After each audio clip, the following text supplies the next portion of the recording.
গৌরের চরণে থাকে লাগে না। জগতে জগতে ফুলের মাঝে যেমন কাটা পোকা থাকলে ওই ফুল যেমন গৌর চরণে লাগে না, আমাদের এত সুন্দর দেহের মধ্যে আছে কাটা উপর পোকা। আপনারা বলতে পারেন এত সুন্দর দেহের মধ্যে কাটা পোকা থাকতে পারে? আছে মা, আমাদের দেহ ফুলের মধ্যে কাটা পোকা আছে। তবে আমাদের দেহের মধ্যে আছে 5টি কাটা 6টি পোকা।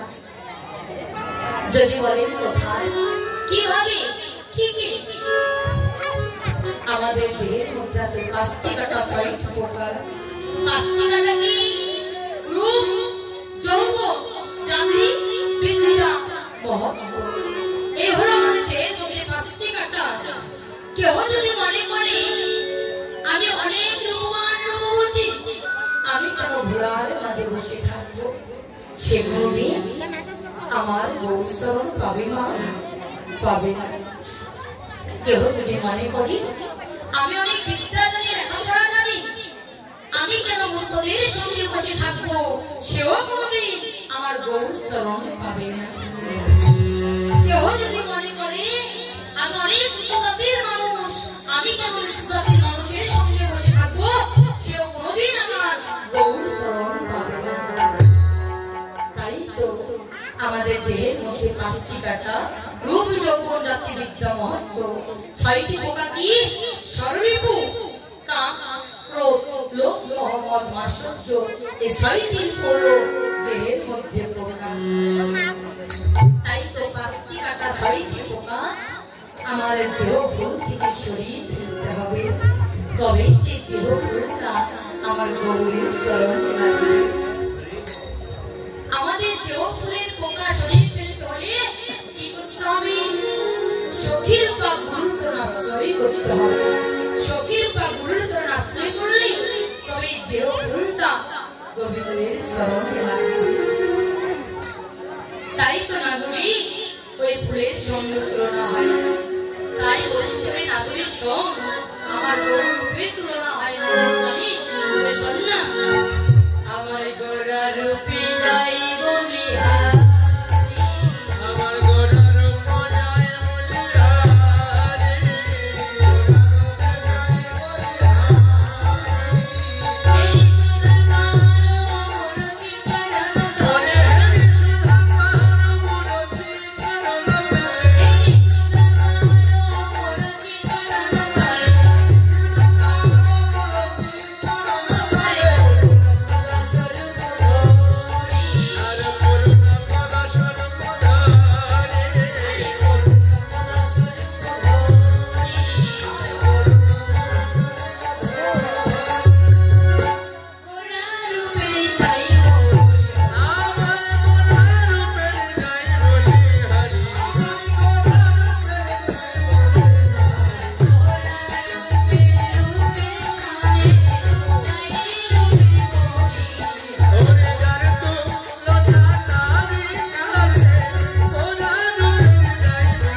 ওই আকাশের চাঁদ অহংকার করে বলেছিল, এই জগৎকে আমি আলোকিত করি, আমার চাইতে রূপবান রূপবতী আর কেহ নয়।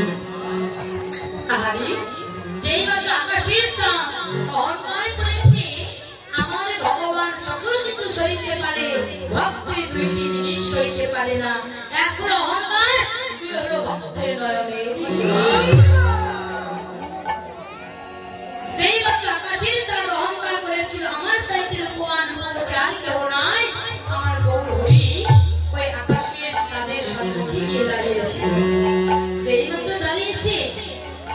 আকাশের চাঁদ মাটিতে পড়ে 10 টুকরো হয়ে মাটিতে পড়ে গেছে। কেন পড়ে গেছে দেখবে না, আকাশের চাঁদ আকাশে হয়ে হয়ে এই পৃথিবীকে আলোকিত করে বটে, কিন্তু কোন পর্বতের আড়ালে যদি অন্ধকার লুকিয়ে থাকে ওই অন্ধকারকে কি নাশ করতে পারে বাবা? পারে না। ঘরের ভিতরে যে অন্ধকার লুকিয়ে থাকে ওই অন্ধকার কি নাশ করতে পারে? পারে না। কিন্তু একবার যা আমার গৌর সালে ওই আকাশে নয়, যার হৃদ আকাশে উদয় হয়, এই হৃদয়ে যদি অন্ধকার লুকিয়ে থাকে, আমার গৌর সাদের যদি হৃদ আকাশে উদয় হয়, তত জন্মাঞ্চিত অন্ধকার থাকুক না কেন ওই অন্ধকারকে নাশ করে একটা আলোর রশ্মি ছেড়ে ধরে দাঁড়িয়ে পড়ে।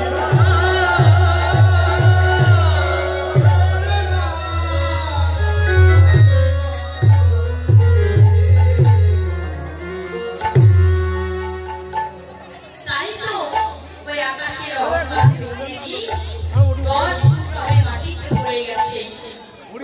যখন মাটিতে পড়ে গেছে আকাশেরও সঙ্গে তুলনা হয় না, ওই চাঁদের সঙ্গেও তুলনা হয় না, তবে আর একটি বস্তুর সঙ্গে তুলনা হয়। তার সঙ্গে জানি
Hari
অঙ্গে পরিধান করি তার মান বেড়ে যায়, অভিমান বেড়ে যায়, অহংকার বেড়ে যায়। সত্যই তো তাই। স্বর্ণের অলঙ্কার পরিধান করলে তো মান অভিমান বাড়বে, অনেক সুন্দরী লাগে, অহংকার তো করবে। কিন্তু ওই গৌর সোনাও যেন হারে মেনেছে। কেন? ওই সোনাও জাগতিক জগতের সোনাও যেন হারে মেনেছে আমার গৌর সোনার কাছে।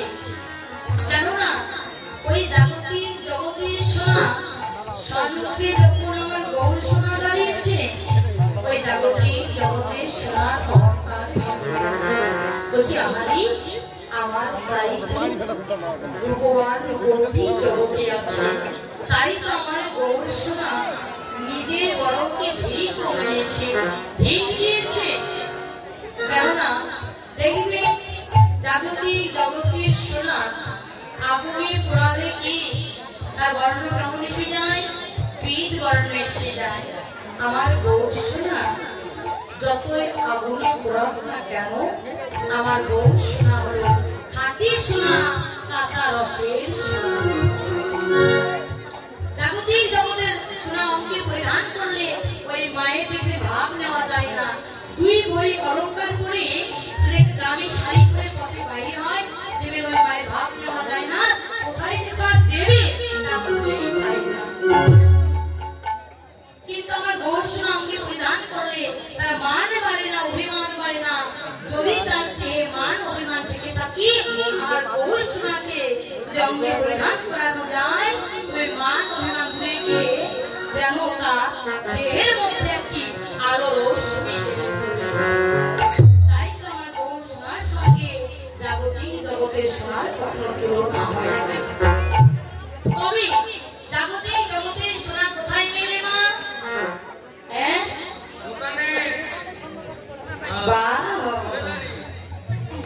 জাগতিক জগতের সোনা মেলে দোকানে। কোন দোকানে? জুয়েলারি দোকানে। আমার গৌর সোনা কোথায় মেলে জানা তো দরকার। যেমন সোনা কিনতে গেলে জুয়েলারি দোকান ছাড়া যদি মনোহারি দোকানে যাওয়া যায়, তা কি পাওয়া যাবে? হ্যাঁ, মনোহারি দোকানে ইমিটেশন পাওয়া যাবে না। যদি জাগতিক জগতের সোনা কিনতে হয়, জুয়েলারি দোকানে যেতে হয়। আমার গৌর সোনাকে পেতে হলে কোন দোকানে যেতে হবে?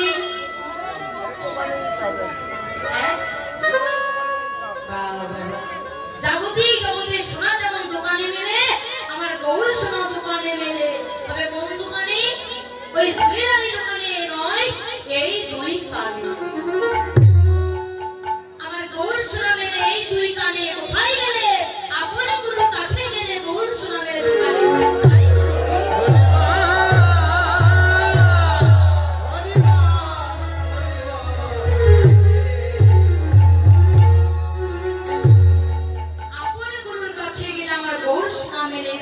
কেন? গুরু ছাড়া গোবিন্দ কখনোই পাওয়া যায় না। গুরু ছাড়া গোবিন্দ ভজে সে জীব নরকের পথে। শাস্ত্রে বলেছে শিষ্যের কর্ণ জনি, গুরুদেবের জিহ্বা লিঙ্গ, উভয় যে মন্থনে কৃপা দৃষ্টি গভী গর্ভে প্রেম ভক্তি সুতর। কি বলেছি? শিষ্যের যে কর্ণ তাকে যোগী সদস্য প্রমাণ করেছে, গুরুদেবের যে জিহ্বা তাকে লিঙ্গ সদস্য প্রমাণ করেছে। উভয় যে মন্থনে, অর্থাৎ দুগ্ধকে মন্থন করলে যে সারবস্তু উৎপাদন হয়, নির্জনে গৃহে বসে যোনি এবং লিঙ্গ উভয় মন্থন করলে যে জ্ঞানের মতো সারবস্তু উৎপাদন। কৃপা দৃষ্টি গভী গর্ভে ভক্তি সুতরাং কৃপা করে যে প্রেম ভক্তি সহকারে গুরুর চরণকে আশ্রয় করতে পেরেছে, তাই বলে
যে তরুণটাকে অগ্নিবাণী ধাম দিয়েছি দিয়ে যে মাত্র আগুনে ধাম দিয়েছি যেন সোনা প্রেম করতে তাই তো কি হয়েছি যা সময় দেখো বিধি করে পাওই প্রণা দেবার মাইক জগদানন্দ কি বলছে জগদানন্দ কহু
সেবা করতে দেখেছো আবারও মনে করে দিচ্ছে আমার দিদি ভাই না ছেলে তো আনন্দ বাজারে সমস্যা নেই আনন্দ বাজার সারা আছে না সেবা করতে যাব না এতক্ষণ নবদ্বীপে ছিলাম নবদ্বীপ ইসলামের কি যাবো কোথায় মাধুর্য মণ্ডিত প্রেমময়ী রাধারানীর দেশে অর্থাৎ বৃন্দাবনে তবে বৃন্দাবন কয়টি মা কয়টি বৃন্দাবন হলো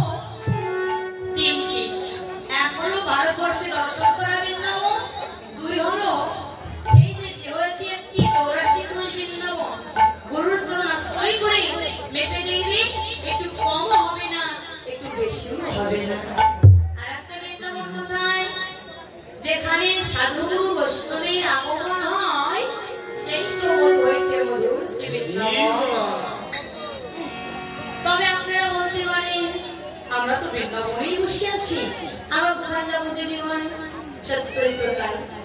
তবে শাস্ত্রে বলেছে এই বৃন্দাবন নয় রে ভাই, আর এই বৃন্দাবন আছে, এই বৃন্দাবন নিয়ে যাই রে ভাই, সেই বৃন্দাবনে একমাত্র এই বৃন্দাবনে না আসলে ওই বৃন্দাবনে কখনো যাওয়া যায় না। এই বৃন্দাবনে না আসলে কখনো শুদ্ধ ভক্তের চরণধুলি পাওয়া যাবে না। এই বৃন্দাবনে না আসলে শুদ্ধ ভক্তের সঙ্গে প্রেম আলিঙ্গন হবে না। এই বৃন্দাবনে না আসলে আমার রাধারানীর কৃপা হবে না। আর রাধারানীর কৃপা না হলে আমাদের ওই বৃন্দাবনেও যাওয়া হবে কেন? ওই বৃন্দাবনে দাঁড়িয়ে দাঁড়িয়ে হলো শ্রীমতী রাধা ঠাকুর।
ভগবানের কাছে আত্মসমর্পণ করবো, আমাদের অপরাধগুলি ক্ষমা করে দিই, নিজ হাত ধরে ভগবানের ঘাট পাও।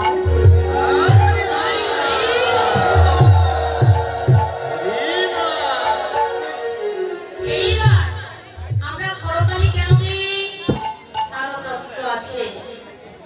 দেখবে গাছে যদি পশু পাখি বসে থাকে, নিচ থেকে করতালি দেবে, গাছের পশু পাখি হয়ে যাবে।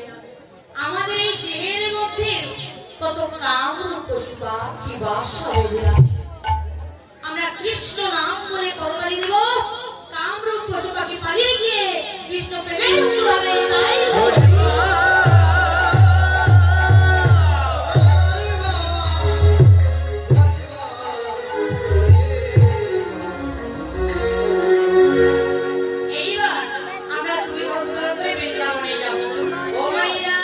লজ্জা করবেন না, কিন্তু শাস্ত্রে বলেছে লজ্জা ঘৃণা ভয় এই তিন থাকিতে কৃষ্ণ ভজন নয়। তাই এবার বৃন্দাবনে যাওয়ার সময় সবাই মিলে যারা যাবে না তারা হাত তুলবেন, যারা যাবে না হাত তুলবেন। কি আমার বাবারা কত চালাক দেখেছে, চালাক তো নয়, আমার বাবারা কত মনোযোগী, কত সুন্দরভাবে কীর্তন শ্রবণ করছে, কীর্তনিয়া কি বলছে তা শুনছে। কেন? তারা কিন্তু কেউ হাত তুলে নাই। আমাদের মায়েদের এদিক থেকে হাত তুলেছি, আমি বলেছি তারা যারা যাবে না তারা তারা হাত তুলে। দেহ আছে আসলে, মন আছে আনন্দবাজারে, তা থাকলে কি হবে বাবা? তারা কীর্তনটা শুনছে না, কত দিয়ে যাবে আর বলবে ওই গিয়েছিলাম শত্রুপালিনী কীর্তন শুনতে, কীর্তনই জানে না, তারা যে শুনতে থাকতো। তাই তো দেহ মনপ্রাণ জীবন যৌবন সবই দিয়ে কৃষ্ণ নাম শ্রবণ করতে হবে। এইবার যারা যারা যাবে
আর বেশি হাঁটতে পারি না। এবার আরাম থেকে বাড়িতে চলে যাবো। এই যে ট্রেন চলে এসেছে, ট্রেনে চলে যাবো। ঘরের মধ্যে হবে না, জায়গা নাই, স্টেশন নাই এখানে। আচ্ছা ভাইয়া, জাগতিক জগতে তো অনেক গাড়ি আছে, এক গাড়িতে যদি আমরা সিট ফাঁকা না পাই বাবা, আমাদের সুখের শরীর তো অন্য গাড়ি থেকে 200 টাকা বেশি দিয়ে টিকিট কেটে সিটে বসে থেকে চলে যায়। কিন্তু বাবা, বৃন্দাবনে যাওয়ার গাড়ি কয়টি? বৃন্দাবনে যাওয়ার গাড়ি হলো একটি। তা কার গাড়ি? তা হলো চৈতন্য দেবেরই গাড়ি, চেতনার গাড়ি। চৈতন্য দেবের গাড়িতে চড়ে বসে থেকে বৃন্দাবনে যেতে চাইলে সকাল সকাল একটি টিকিট কাটতে হবে। তবে কোন টিকিট কাটতে হবে? কেন? লটারির টিকিট। দেখেছো, তুমি কি মোটরসাইকেল নেবে? এখন তো লজ্জা কমা নাই, তাহলে মোটরসাইকেল পাওয়া না। না, বৃন্দাবনে যেতে চাইলে, চৈতন্য দেবের গাড়িতে চড়ে যেতে চাইলে সকাল সকাল একটি টিকিট কাটতে হবে। কোন টিকিট? ওই লটারির টিকিট নয়, সকাল সকাল একটি ভক্তি টিকিট কাটতে হবে। তবেই বৃন্দাবনে বসে থেকে যাওয়া যাবে। এইবার আমরা যাব বৃন্দাবনে যাওয়ার সময়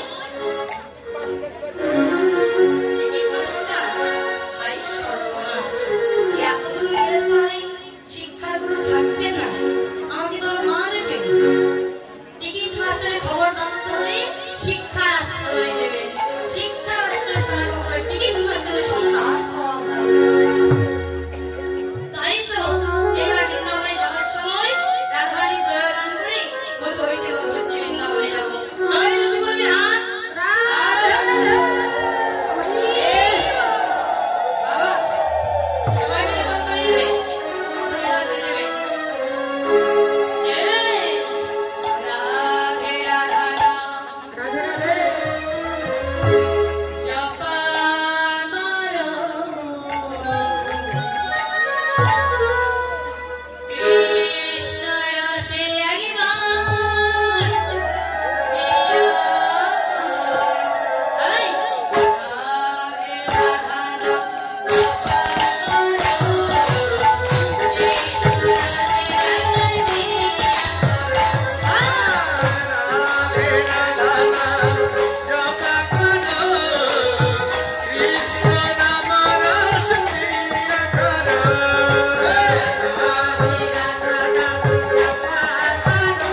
দিদিমণিরা শ্যামকে ভালোবাসা দিবে না কি করবে?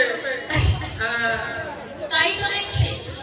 আচ্ছা, বৃন্দাবনে যাওয়ার সময় শ্যামের দয় হয় না, তথাপি তুমি গিয়েছো, কিন্তু দেখেছো শ্যামের দয় ভালো হয় না, ব্যাটারি লোক। আচ্ছা, তবে আমার আধারী পক্ষ জয় দেবে, দেখবে তত সুন্দর। আচ্ছা দেখি। ও মাইরা, আমি কিন্তু আপনাদের পক্ষ, রাধা পক্ষ। আমি বলবো রাধানীকে, আপনারা বলেন জয়। যদি হেরে যান আমি কিন্তু শ্যামের পক্ষ হয়ে যাবে। সুবিধাবাদী লোক তো। আর যদি বেশি হেরে যান কোন এক দাদুর সঙ্গে চলে যাবো, খেতে খেতে রাস্তায় একটু জিতিয়ে দেবে। আমি বলবো রাধানীকে, আপনারা বলেন জয়। ঠিক আছে? আমার ভাইরা খুব আনন্দ করছে যে কিন্তু এলাকায় থেকে যায় ভালো হবে, ফিরে ফিরে কিন্তু শুনবো। এইবার আমি বলবো রাধানীকে আপনারা জয় বলবেন, দুইবার লাস্টের বার ধরে দেবে। ঠিক আছে? রাধা রানী কি আই দেখেছো 36,000 ভোট। এইবার একবার রাধা রানী কি সত্যি বলি হারি যায় মায়ের। এইবার একটু ধরে নেবেন, রাধা রানী কি।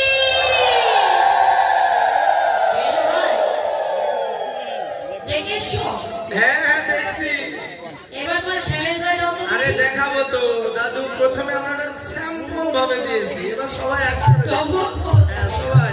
আর দিদিমণি আপনারাও দিবেন, ওখানকার কথা শুনে লাভ নাই, কারণ যা কিছু করেন না কেন সর্বশেষে গোবিন্দ ছাড়া গতি নাই। হরিবা, তুমি যতই সাপি করো না, তাই সবাই একসাথে, সবাই মায়েরা দেবে সবাই একসাথে, দাদা ভাইরা সবাই, ভাইরা সবাই আমার সাথে।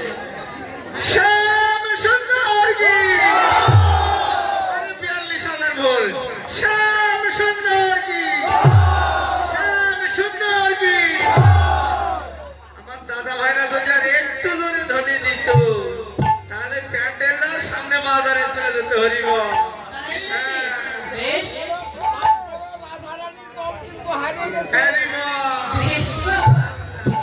রাধারানীর পক্ষ দিয়েছে, শ্যামের পক্ষ দিয়েছে।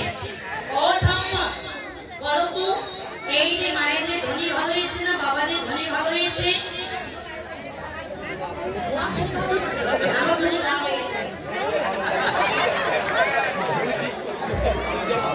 দেখেছো আমার ঠাম্মার কি বলবে? ঠাম্মার সামনে দাঁড়িয়ে তো ফের হয়ে গেছে। বলছে আমার ধ্বনি ভালো হয়েছে, ঠাম্মার এখন জোর কত দেখেছো? বেশ হয় না, ছোট মেয়ে তুমি এসো। তোমার মা এসেছে, ভালো হয়েছে এসেছে। বাবা এসেছে, বাবা এসেছে, ঠিক আছে, সর্বনাশ করেছে। এইবার বলো তোমার, তোমার এই মায়েদের পক্ষ ধ্বনি ভালো হয়েছে না বাবাদের পক্ষ ধ্বনি ভালো হয়েছে? শোনো শোনো, একটু ঘুষ খাওয়া মাল গো।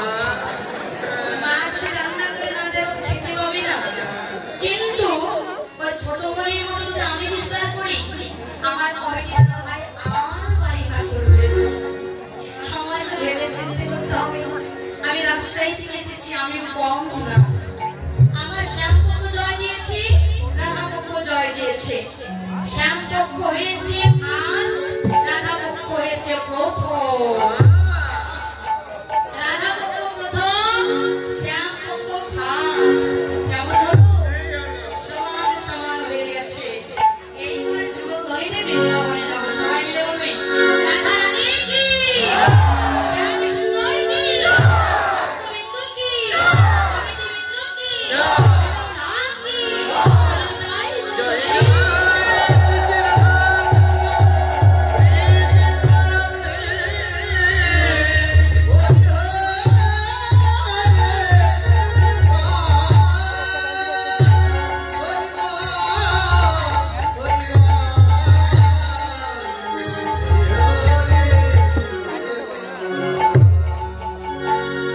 সত্যই বাবা, এত সুন্দর রসিক ভক্ত পেলে আত্মস্থিতি জ্ঞান থাকে না, কখন যে সময় চলে যায় বোঝাও যায় না। তাই তো এতক্ষণ আমরা নবদ্বীপ ইসলাম, নবদ্বীপ ইসলামে রেখে মধু হইতে মধু শ্রী বৃন্দাবনে